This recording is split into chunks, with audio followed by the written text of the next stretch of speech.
근데 그러다가 아마 누가 생각했는지 그 얘기를 했대요. 한 분이 그 3명 중에 한 사람이 야, 우리 그냥 이렇게 말로만 약속하지 말고 또 만날 때, 다시 만날 때 성공한 모습으로 만나자고 약속하지 말고 글로 쓰자.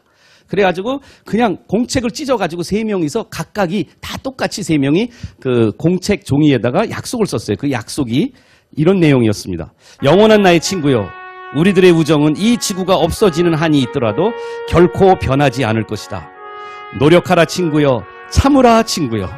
온갖 고난이 굉장히 허무맹랑하죠. 온갖 고난이 우리가 이 세상에 존재하는 한 찾아올 것이다. 그러나 우리는 끈기와 성실과 근면으로서 한평생을 부정한 마음이 아닌 깨끗한 마음으로 살아가자. 뒤에는 영원한 우리들의 세계가 있으리. 1975년 8월 27일 역전 포머스트에서 최정택, 이창영, 이동환은 청운의 꿈을 실현시키기 위한 마음속 굳은 결심을 하다. 그런데 그렇게만 약속한 게 아니라 그 끝에다가 토를 달았어요. 2000년, 그러니까 75년에서 25년 뒤 2000년 8월 27일 밀양 영삼루 팔각정에서 최종택, 이창영, 이동환은 재회를 결의하다. 그분의 책 하루 약속이라는 책에 보면 25년 뒤에 드라마틱하게 그 3명이 만나는 장면을 얘기합니다. 다 잊어버렸어요. 끊어졌어요. 주소도 없고 어떻게 됐는지도 모르는데 3명의 약속이 있었어요. 한 사람은 나는 군인이 되겠다. 한 사람은 나는 교수가 되겠다. 한 사람은 나는 사업을 하겠다. 이렇게 약속을 했는데 25년 뒤에 약속한 날 자기 종이를 가지고 항상 지니고 있었대요. 힘들 때마다 그 종이를 꺼내놓고 내 친구들이랑 약속했는데 내가 열심히 노력해야지. 정말 그분은 뭐 실명도 한쪽 눈 실명도 하고 다리도 장애를 가지고 계시고 뭐 여러 가지 뭐 정말 힘들게 살고 그러다가 25년 뒤에 산에 올라갔는데 나중에 한 친구가 와서 만났고 그리고 두 번째 친구는 안 왔길래 한참 내려오는데 둘이서 내려오다가 보니까 군인이었던 자기 친구가 막 헐레벌떡 뛰어오는 거예요.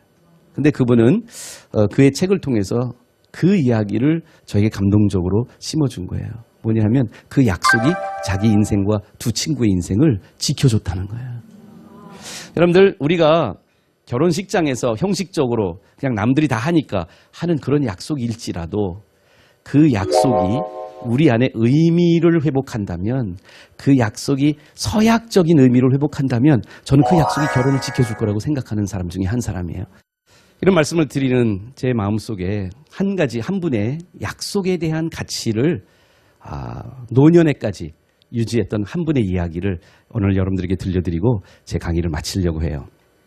미국 컬럼비아 인터내셔널 유니버시티라고 하는 대학에 로버트슨 맥큄튼이라는 총장님이 부임해 오셨습니다. 그분은 메리얼이라는 여자와 1949년도에 결혼을 했고 1968년도에 그 대학의 총장이 됩니다. 근데 이분의 총장 리더십이 너무너무 훌륭하셨어요. 그래가지고 어느 총장보다 큰 업적을 이 맥큄튼 총장님이 이루셨습니다. 그런데 총장을 막 왕성하게 잘 수행하고 있었던 80년대 초반 맥큄튼 총장님의 아내에게 이상 징후를 발견했습니다. 플로리다에 갔는데 그 사모님이 한 이야기를 5분 동안 얘기했다가 조금 있다가 다시 5분 뒤에 또 그 얘기를 다시 하는 것을 발견. 처음에는 그냥 아내가 깜빡했나 보다 이렇게 생각을 했는데 너무나 빨리 급진전을 했습니다. 그 아내는 알츠하이머죠. 치매 진단을 받고 그 병세가 급격히 악화됐습니다. 그런데 너무 빨리 진전하다 보니까 아내는 막 밖에 나가면 그냥 걸어 나가서 며칠 동안 막 못 찾기도 하고 막 이런 일들이 일어났습니다. 본인이 다치기도 하고 그래서 병세가 악화되고 모든 기억을 상실한 아내가 남편이 없을 때 너무너무 두려워하는 거예요. 패닉의 모습을 이 남편이 보게 됩니다. 그래서 중대한 결심을 합니다. 임기가 많이 남았는데도 학교의 모든 구성원들이 또 총장님에게 만류를 했는데도 불구하고 이분은 사표를 던졌습니다. 자기는 아내와 함께 아내를 돌보는 것이 대학의 총장을 역임하는 것보다 중요하다고요. 그래서 제가 그 퇴임사를 오늘 여러분들에게 준비해 드렸습니다. 그 영상을 보겠습니다. I haven't in my life experienced easy decision making on major decisions, but one of the simplest and clearest decisions I've had to make is this one, because circumstances dictated it. Muriel, now, in the last couple of months, seems to be almost happy when with me, and almost never happy when not with me.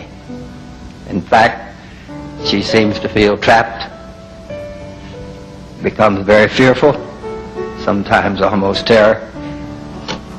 And when she can't get to me, there can be anger. She's in distress. But when I'm with her, she's happy and contented. And so I must be with her at all times. And you see, it's not only that I promised in sickness and in health, till death do us part. And I'm a man of my word. But as I have said, I don't know with this group, but I've said publicly, it's the only fair thing. She sacrificed for me for 40 years to make my life possible.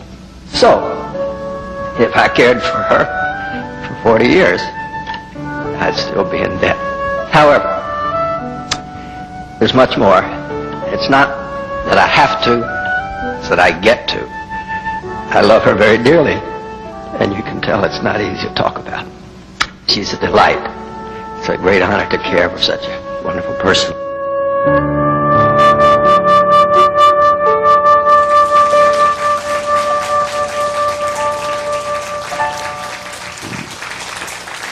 오늘 약속은 우리에게 의무와 책임을 묶어주는 묶음이 아니에요. 닻이 아니에요. 돛이라고 생각을 해요. 약속은 우리 결혼을 비상할 수 있게 만들어주는, 우리 꺼져가는 인생의 그 바람이 없는, 날아갈 수 없는, 이렇게 뭐랄까, 비상할 수 없는 그러한 우리들의 그 힘 빠진 인생 속에 한 사람의 나를 향한 포기하지 않는 약속이 우리의 삶 속에 살아갈 이유를 주지 않을까요? 오늘 여러분들이 약속이 여러분들의 삶의 축복이 되기를 기원합니다. 감사합니다.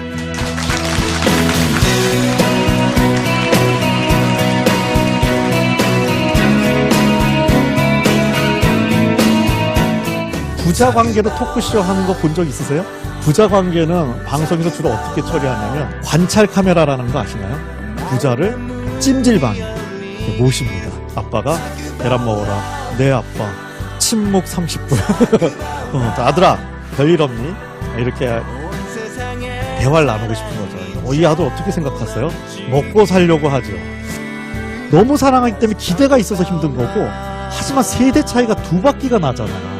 아주 내가 나이 어린 연인을 사귄다는 마음으로 아드님을 바라보시면 맞습니다.